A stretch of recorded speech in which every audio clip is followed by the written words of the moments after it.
Wind slammed the shutters. Rain slashed the roof. One candle flickered inside a broken-down cabin deep in the forest. A teenage girl kicked the door open with her boot. Mud dripped from her coat. Her hands shook as she raised a rusted shotgun toward the dark. Her eyes were wide, wild. The girl's name was Delaney. She was 13. She wasn't here to ask. "Stay back," Delaney shouted into the shadows. Then the doorway filled. A massive man stood there, barefoot, soaked from head to toe. His shoulders stretched the frame. A dead rabbit hung from his hand. Delaney gripped the shotgun tighter. "I mean it. You come closer. I shoot." The man said nothing. He stepped inside slowly, water pooling under his feet. His face was hard to read, stone and beard. He didn't flinch, didn't blink, didn't speak. He just walked past Delaney like a ghost. The mountain man's name was Arlen Graves. Arlen had lived alone in these woods for over 10 years. People said he had stopped talking the day the fire took his family. Delaney didn't know that. Yet Arlen set the rabbit on the counter. He took off his soaked coat and placed it on a hook. Then, without a glance, he turned and sat near the fire. Delaney lowered the gun an inch, then raised it again. Her voice cracked. "What are you, deaf?" Or something. Still no answer. She took a step back. Her boots squeaked on the wet floor. Arlen reached into a cupboard, pulled out an old pot, set it by the fire. Delaney kept the shotgun pointed at him the whole time. Her eyes scanned the room. No phone, no map. Just jars, wood, rope, and something. Shiny on the shelf.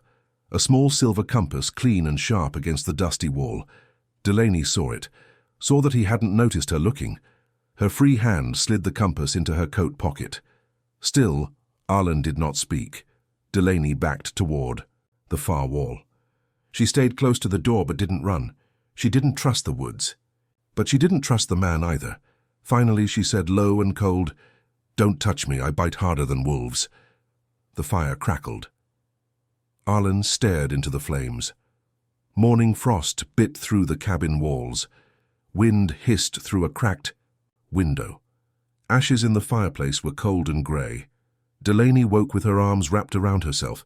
Her breath made small clouds. The candle was out. The mountain man was gone. His name was Arlen Graves, and he hadn't spoken a word. Delaney looked around fast. The door stood open. She moved quick, grabbed 2 jars from a shelf, stuffed bread in her coat. Her boots crunched ice as she stepped outside. Snow covered everything. Thin, sharp snow. No sound but trees groaning. She took 2 steps, then stopped. Wire snapped near her foot. A squirrel snare hung from a bent branch. Delaney froze. She turned slowly. Another trap near a stump. And another near the trail. Traps.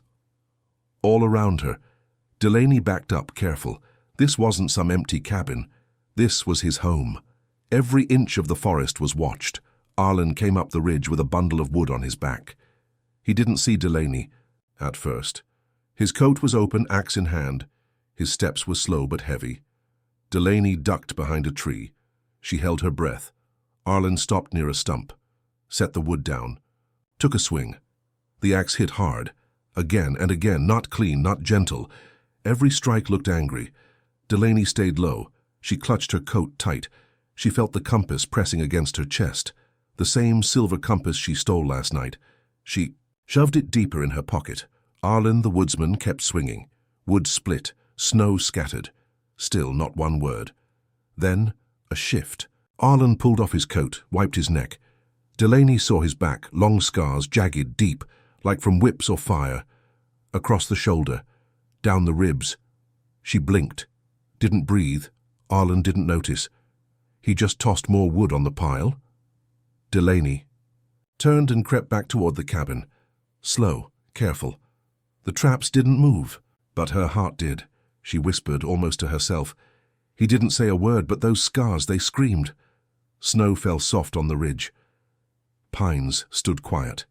Far below, smoke rose from a crooked chimney in the woods. 4 riders sat on horses, watching the smoke trail. Heavy coats, cold eyes. One rider tapped his boot against the saddle. His name was Sheriff Mills. Sheriff Mills was the oldest man there. Gray mustache, stiff jaw. Sheriff Mills used to say one thing about the man in the woods: doesn't speak, doesn't forget. That man was Arlen Graves. One of the younger riders, a farmhand named Clay, leaned forward. "You sure he's alive?" Sheriff Mills didn't answer. He just nodded toward the smoke. Then he reached into his coat and pulled something out. The wanted poster was folded, damp at the corners. Clay took it, unrolled it, and frowned, a drawing of a girl. Big eyes, wild hair. The name was printed in bold Delaney. Below that, one word in red: property. Clay blinked. "Property?" Sheriff Mills spit into the snow. "Belongs to Judge Cormac. Papers legal." Another rider, Jude, muttered, "She's just a kid."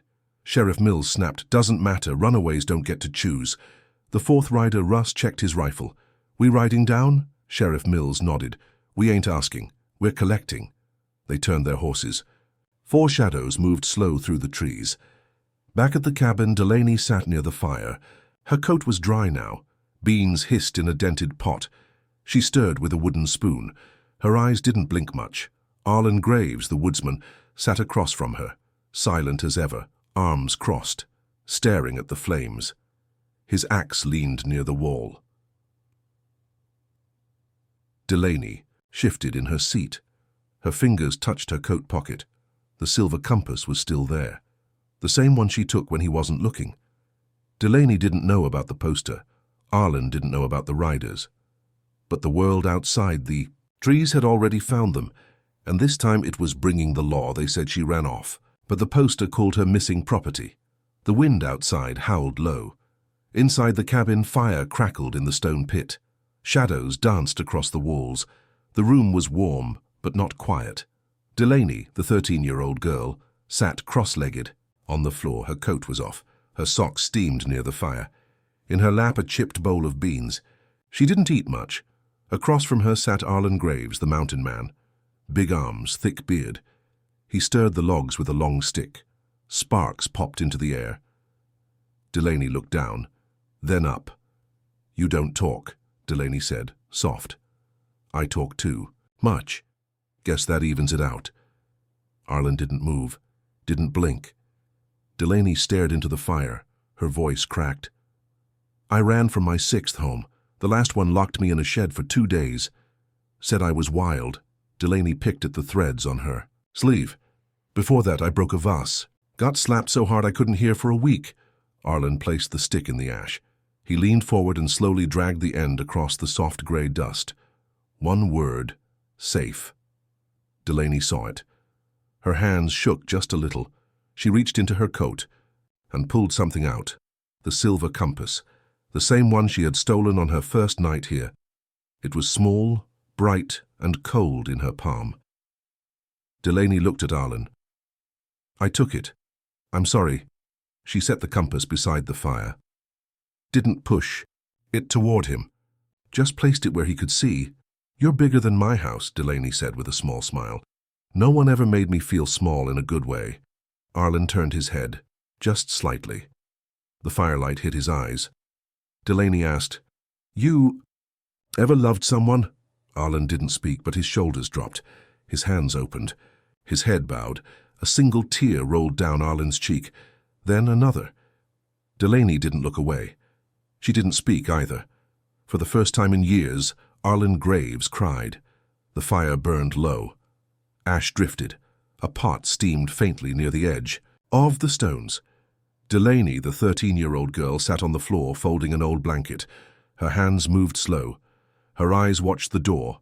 Arlen Graves, the mountain man, carved something into a block of wood. The only sound was the soft scrape of his knife. Then came the knock, one loud thud. Everything stopped. Delaney jumped. The knife paused mid-cut. Arlen stood up without a word. The knock came again, slower, heavier, like it wasn't asking. It was checking. Arlen moved toward the door. Delaney crawled under the table and froze. Her coat brushed against the compass still tucked in her pocket. The silver compass pressed hard against her ribs. Outside, snow crunched under boots. Sheriff Mills, wrapped in a long coat, stood with 3 men behind him. Clay, Jude, and Russ, the same riders from the ridge. Sheriff Mills called out, "Evenin'. We think you might have someone inside, girl, about this high." Inside, Arlen placed one hand on the doorframe. His other arm hung loose by his side. He didn't speak. "Just want to check," Sheriff Mills said. "She's in danger, real danger." No answer. Under the table, Delaney pulled the blanket down to hide her legs. Jude shifted behind the sheriff. "We should head in." Arlen stepped forward. 1 foot crossed the threshold. He didn't shout. He didn't reach for a weapon. But Arlen stood in the doorway like stone. His shoulders blocked the firelight from spilling out. His face was still. His eyes locked forward. Clay placed a hand near his belt. His fingers touched his revolver. Sheriff Mills smiled. Not wide, not honest. Just enough to show he wasn't going away. Inside, Delaney held her breath. Outside, 4 men waited. Arlen said nothing. 4 men, 1 mute giant, a knock between them. The cold wind pushed through the open doorway. Arlen Graves, the mountain man, didn't move. His body blocked the way. His face stayed calm. His eyes didn't blink. Sheriff Mills took 1 step forward. Behind him, Clay, Jude, and Russ flanked the porch. 4 men, 1 target. Sheriff Mills said low, "Step aside, this ain't your problem." Arlen stayed silent. He didn't flinch. Then, Sheriff Mills nodded. Russ shoved past first, shoulder first, into Arlen's chest. Arlen took the hit, stumbled back but didn't fall. Clay and Jude rushed in next. Inside, Delaney, still hidden under the table, gasped. Dust shook down from the ceiling. Arlen grabbed the axe handle near the fire, not the blade. He swung the thick wood sideways. It struck Clay in the ribs. Clay fell, groaning. Jude charged. Arlen turned just in time to shove him into the wall. Russ grabbed at Delaney's coat. She kicked, she scrambled, reaching for anything. Her hand found the fire pot. Delaney shouted and threw it. Hot coals scattered across the floor. A few hit the old curtain. The fabric caught. Flames curled up fast, licking the wall. Arlen swung again, not wild, not angry, just solid. Jude tried to pull his revolver. Arlen knocked it from his hand. Delaney backed into the corner. Her voice cracked. "Arlen!" The fire grew. Smoke rolled along the ceiling. Sheriff Mills stood at the doorway, watching. Arlen grabbed Russ by the jacket and slammed him into the table. Wood snapped. Plates crashed. The curtain behind them was fully on fire now. Flames climbed higher. Smoke thickened. But no one stopped. No one ran. The smoke started rising, but none of them stopped fighting. Flames snapped against the ceiling. Smoke rolled low, thick and choking. The cabin groaned like it would fall. Arlen Graves, the mountain man, stood in the middle of it all, soot on his face, arms tensed, eyes burning. Delaney, the 13-year-old girl, coughed near the floor. Her hand clutched her coat tight. Inside it, the silver compass pressed against her chest. Behind them, fire swallowed the curtains. Wood cracked. The roof spit sparks. Jude was out cold. Clay crawled for the door. Russ, the youngest, stumbled into a beam and slumped down, coughing. Hard, Arlen looked at Delaney, then looked at the fire, the broken table, the wrecked door, blocked by fallen beams. No way out, except one. Arlen stepped over a beam. He grabbed Delaney by the waist. "Wait, what are you—" Delaney barely got out the words. Arlen didn't explain. He charged. The back wall buckled under his weight. Wood splintered, nails screamed. Then, boom! Arlen crashed through the wall. Like thunder. They hit the ground hard outside.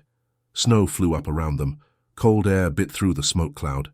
Delaney rolled and gasped. Her hands scraped ice. Her legs shook. But she was alive. Arlen dropped to one knee. Then came the sound. Bang! A gunshot cracked the air. Delaney screamed. Arlen clutched his shoulder. Blood spilled through his fingers.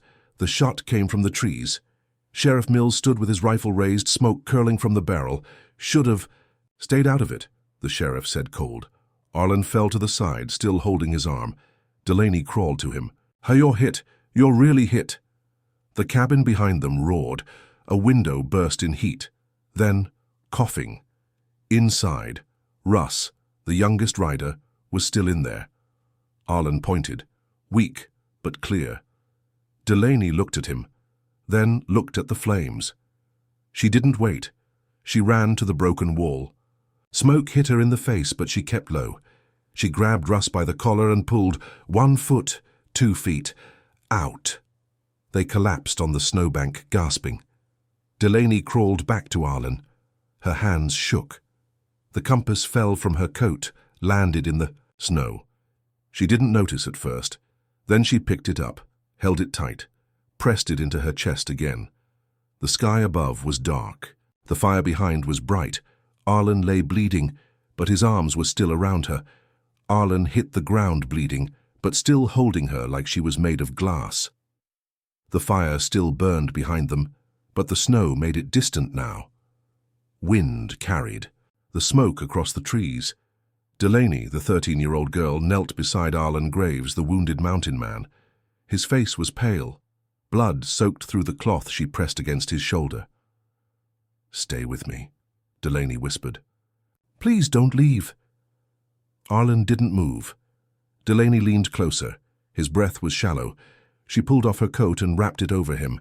She looked for more cloth. Her hands searched his heavy jacket for anything useful. Then her fingers felt something small and cold inside the inner pocket. Not a weapon, not food. It was a silver locket. Delaney held it up. Snowflakes clung to its edges. She opened it gently. Inside was a faded photo. A little girl. Curly hair. Bright eyes. She looked 5, maybe 6. Etched below the picture was a name, Lark. Delaney stared. She didn't know this name. But the way the locket was hidden, the way Arlen kept it close, it mattered. Narrator speaks softly. Years ago, Arlen Graves had a daughter. Her name was Lark. She died in a winter fire. Arlen buried her alone. After that, he never spoke again. Delaney's fingers shook. She looked back at Arlen's still face. "You had a girl," she said, "like me." The compass in Delaney's coat shifted as she leaned forward. The compass and the locket, both tokens of a life lost. And maybe a life saved. Delaney's voice dropped low. "You lost her, and now you found me." She closed the locket and pressed it against his hand. Snow kept falling. The sky above was quiet now. Arlen didn't open his eyes. But Delaney stayed. Close, her back to the fire, her hand over his. The sun rose slow behind the trees. Ash still drifted in the air. What was left of the cabin smoldered, black and broken. Delaney, the 13-year-old girl, held on to Arlen Graves, the wounded mountain man. One of Arlen's arms hung around her shoulders. His steps were slow. Every breath looked heavy. Delaney didn't let go. They walked through the snow, each step sinking deep. Arlen's coat dragged behind them, stiff with dried blood. His wound had stopped bleeding, but he was weak. Still he stayed on his feet. Up ahead at the edge of the trees, 4 men waited. Sheriff Mills stood with his hands at his sides. His rifle was gone, lost in the fire or thrown into the woods. His coat was torn. His face was blank. Beside Sheriff, Mills, Clay, Jude, and Russ didn't speak. They just watched. Delaney didn't blink as she walked past them. Neither did Arlen. No one moved.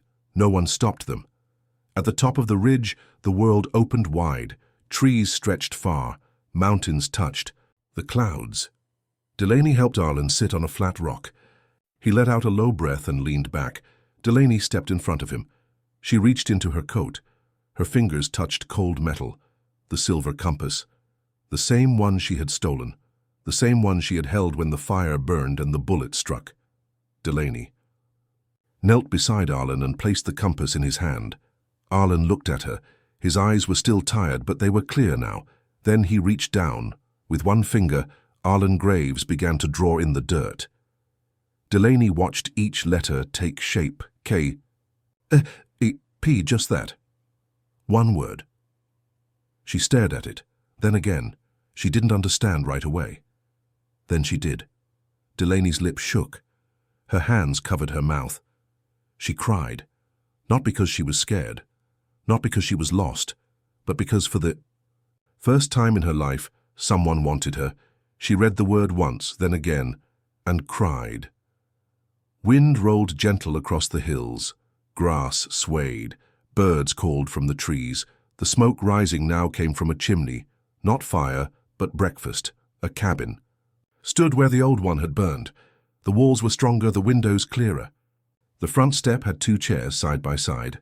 Delaney, now 13 and calmer, sat by the window with a book in her lap. The pages fluttered in the breeze. but she wasn't reading. She watched through the glass. Arlen Graves, the mountain man, knelt in the dirt outside. His coat was off, his sleeves rolled up. He planted small green sprouts in the soil, slow and steady. Every motion looked peaceful.